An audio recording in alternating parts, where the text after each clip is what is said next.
Missile alerts, the consumption of Tide Pods, and women marching on the Capitol this week in Boise. It's a very busy week. We have Cole Young coming at you with your Bronco sports update. These stories and more on Boise State Newsline for the week of January 31st, 2018.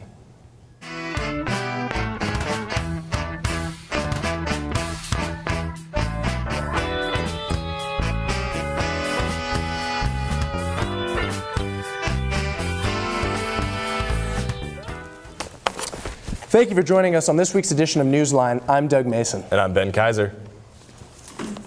This week, we did a little investigation into the recent Tide Pod Challenge trend that has been sweeping the internet. I spoke with some Boise State students to hear their opinion on the matter. Let's take a look. In recent weeks, YouTube has removed all the videos of the Tide Pod Challenge, in which certain individuals have been ingesting these laundry detergent packets because of a new internet fad. Now, the question remains, Tide Pods, are they for eating or for cleaning? Hashtag Tide Pod Challenge became such an online craze that the American Association of Poison Control Center issued an alert.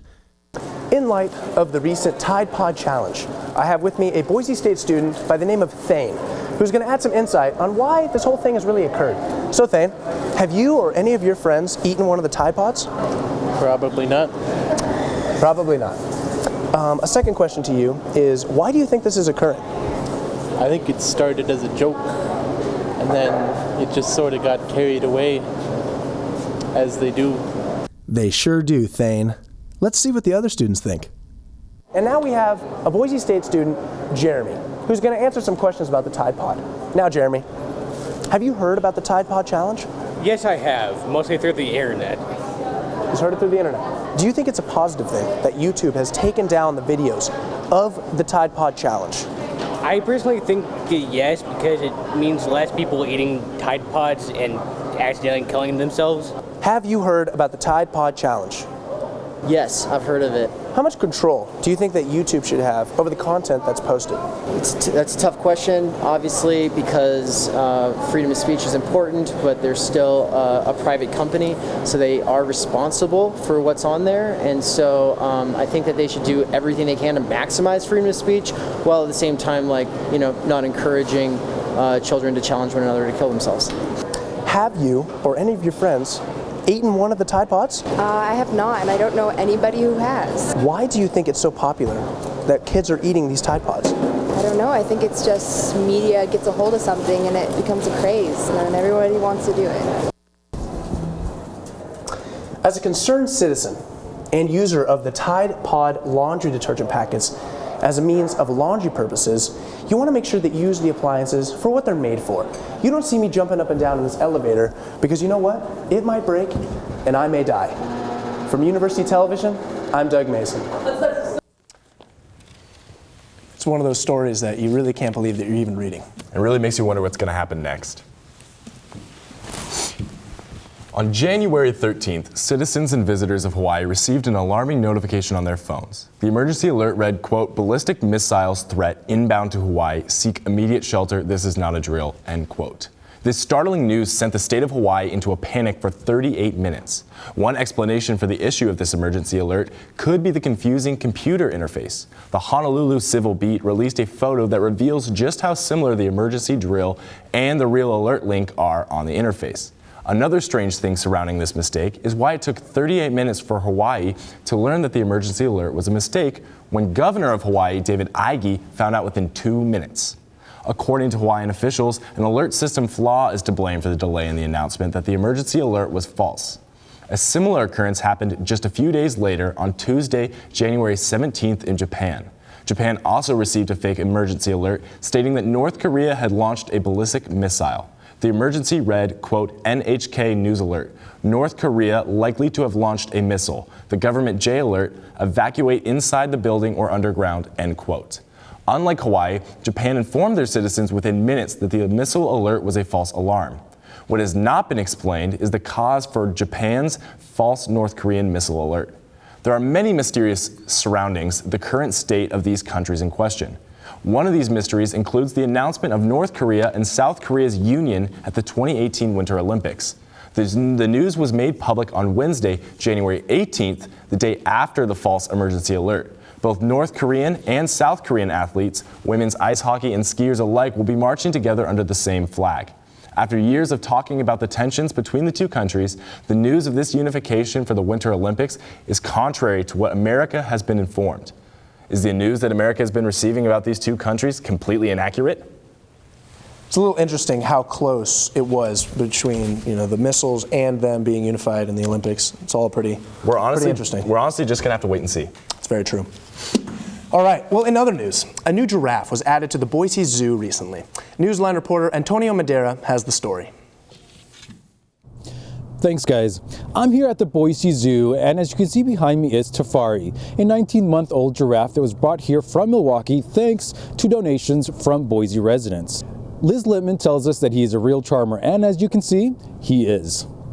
Giraffes typically only sleep for 30 minutes a day and are known to run 30 miles an hour at a short distance.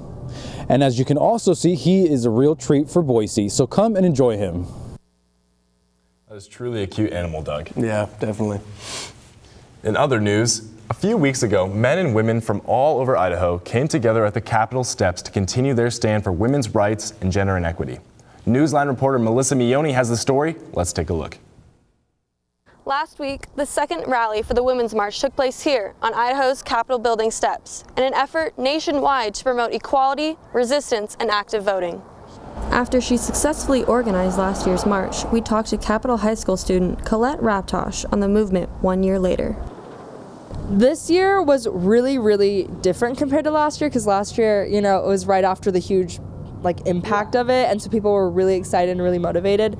This year we really wanted to do something different, and so what we did is we didn't make it a march, we made it a rally, and we had 12 booths there that were all different for different organizations and different interests, and so we wanted to focus on getting people involved and really continuing their involvement throughout the entire year, because we saw that last year people would get involved and then it just dwindled out, but we wanted to focus on keeping it alive throughout the entire year.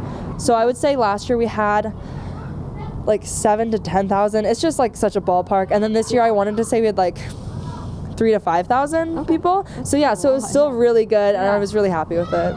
The hashtag #MeToo movement has led to the quote-unquote Weinstein effect, where victims of sexual harassment are coming forward and facing their assailants. As more abusers are facing legal and social ramifications for their actions, the movement continues to use online platforms as a means to let other victims know they are not alone. This past weekend, the Grammys hosted The Biggest Stars, where many individuals donned white roses in support of the hashtag #MeToo and Time's Up movement, where once again the spotlight was appropriately placed on the equal treatment of women and gender equality. I want people just to get involved, because I think that as someone who was never able to vote, I still haven't voted once in my life because I'm not old enough. But I think it's just so important to be involved no matter how old you are. And if you have a busy schedule, do it less, but still be involved, And so this year I really want to focus on people making it just a daily part of their life. And I think last year there was a lot of energy around the new administration, but I think in Idaho, us being ranked in the bottom 3 for women's rights issues, it's just so important that we make it more than just Trump.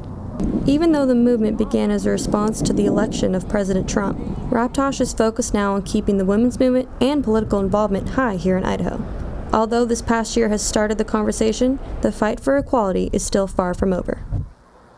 Although the women's movement is still new, women and men across the nation are continuing to find the strength and courage in themselves and from others to step out of the shadows and speak louder.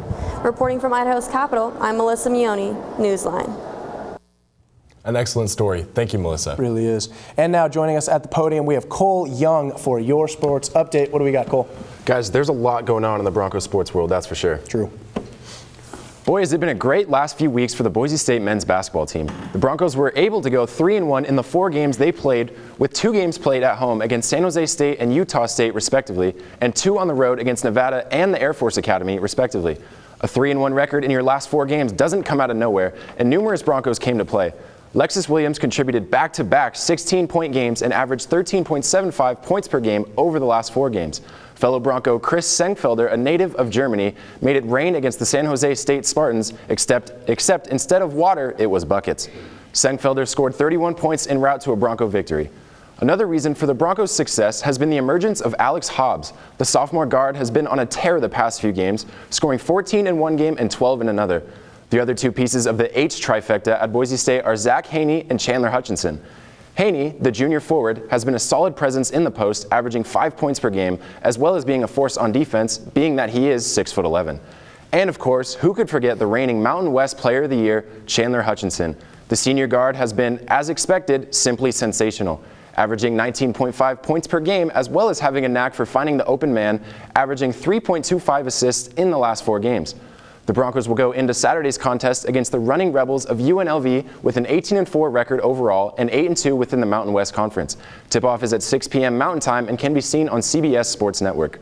Boise State will then travel to New Mexico and Utah State before returning to Taco Bell Arena for a crucial tilt with Nevada.